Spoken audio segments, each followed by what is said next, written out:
இன்றைய சட்டமன்றத்தில் உதயநிதி ஸ்டாலின், KN நேரு, ஏவா வேலு, செந்தில் பாலாஜி என ஒன்றின் பின் ஒன்றாக கொந்தளித்த திமுகவினர்.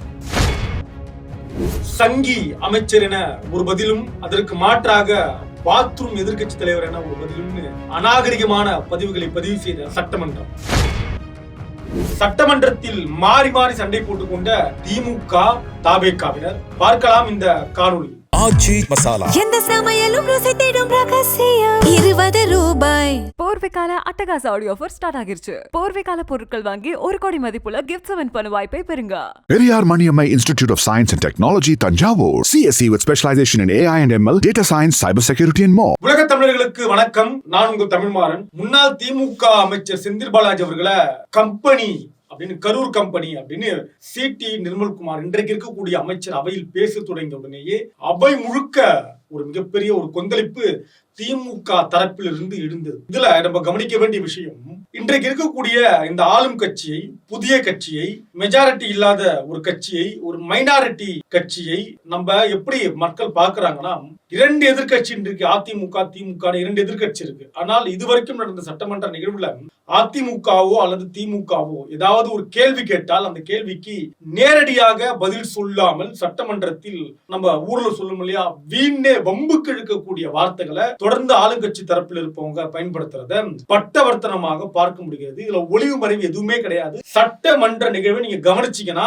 யார் எந்த கேள்வி கேட்டாலும், எந்த கேள்வி எழுப்பினாலும் கூட எதிர்த்தரப்புல ஆளுங்கட்சியாக இருக்கக்கூடியவர்கள் பயன்படுத்தக்கூடிய வார்த்தை, வம்பிழுக்கக்கூடிய விதத்தை நம்ம ஆதாரத்தோடு பார்க்கலாம். நீங்க எதையெல்லாம் நீங்க அவை குறிப்பில இருந்து நீக்கினாலும் கூட இது ரீல்ஸா வெளியே வந்துட்டு இருக்கு இல்லையா, என்ன மாதிரி உள்ள அவங்க பேசுறாங்க, என்ன பாட்டு போட்டி நிகழ்ச்சி நடத்துறாங்கன்றதெல்லாம் நம்ம பார்க்கிறோம். இதையே ஒரு கோரிக்கையாக எதிர்கட்சி தலைவர் கேள்வியா எழுப்புறாரு. இப்படி நம்ம சட்டமன்ற குறிப்பில இருந்து நம்ம நீக்கினாலும் கூட இது எல்லாமே நேரடி ஒளிபரப்பு மூலமா வெளியே போகுது, ரீல்ஸா வருது அப்படின்றத ஒரு கோரிக்கை முன்வைக்கிறாரு. ஆனால் இன்றைக்கு என்ன நடந்திருக்கு அப்படின்னா, ரொம்ப அப்பட்டமான அநாகரிகமான பல விஷயம் நடந்ததை நம்ம பார்க்கணும். இப்ப இவர் எடுத்த உடனே கரூர் கம்பெனி சொன்ன உடனே எதிர்த்தரப்புல எதிர்கட்சி தலைவர் உதயநிதி ஸ்டாலின் அவர்கள் சங்கி அமைச்சர் ஆரம்பிச்சு மன்னிச்சிடுங்கன்னு சொல்லி அவர் அடுத்து அமைச்சருடைய பேரை சொல்ல ஆரம்பிக்கிறாரு. இங்க எப்படி இவரு கரூர் கம்பெனி சொல்லி முடிச்ச உடனே நான் திருத்திக்கிறேன் அப்படின்னு சொல்றாரோ, அதுக்கு பதிலடியாக சங்கி அப்படின்றத அவர் சொல்றாரு. இப்ப சங்கின்றது அரசியல்ல அவ்வளவு தப்பான சொல்லா, அநாகரிகமான சொல்லா அப்படின்ற கேள்வி இருக்கு இல்லையா.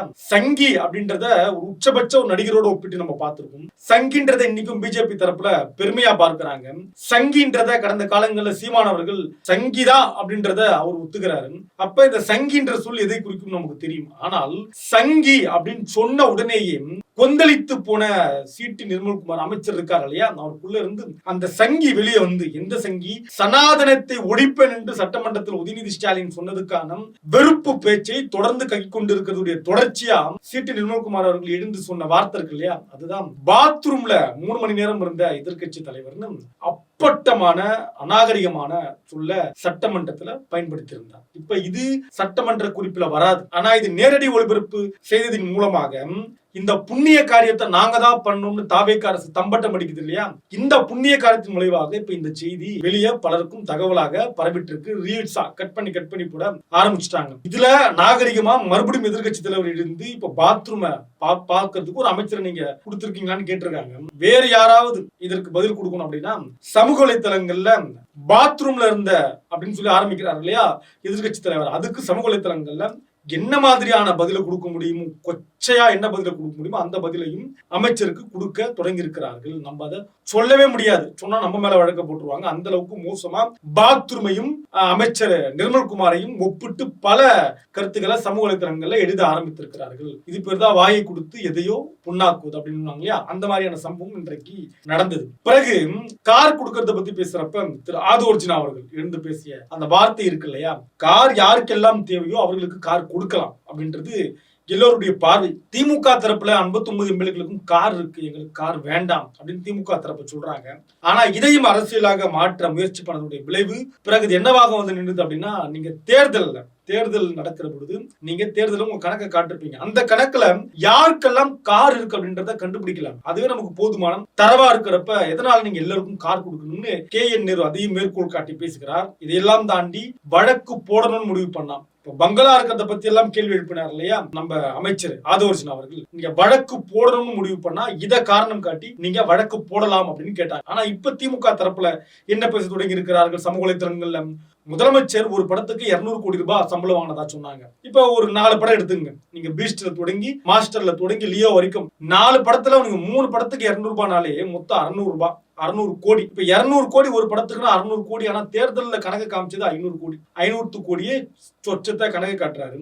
சரி, இந்த 500 கோடினா அப்ப 30 ஆண்டு காலம் சினிமாவில் திரு விஜய் அவர்கள் சம்பாதிச்ச கோடி எத்தனை கோடி? அத்தனை கோடி அவர் மறைச்சி தனக்கு வெறும் 500 கோடி தான் இருக்கு அப்படின்னு தேர்தல் பத்திரிகையில காமிச்சிருக்காரு அப்படின்னு திமுக தரப்புல வழக்கு போட்டா என்ன ஆகும் அப்படின்ற கேள்வி இருக்கு இல்லையா? 10 வீடு, ரொம்ப வசதி ஆடம்பரத்தை விட்டு வந்த முதலமைச்சருக்கு எதுக்கு 10 வீடு? அவருக்கு ஒரு வீடு, அவருடைய மனைவிக்கு ஒரு வீடு, அவருடைய மகளுக்கு ஒரு வீடு, அவருடைய மகனுக்கு ஒரு வீடுனா கூட 4 வீடு, மீதி 6 வீடு யாருக்கு மக்களுக்கு கொடுக்கலாமே மக்கள் எழுப்பி கேள்வி கேட்டா என்ன ஆகும்?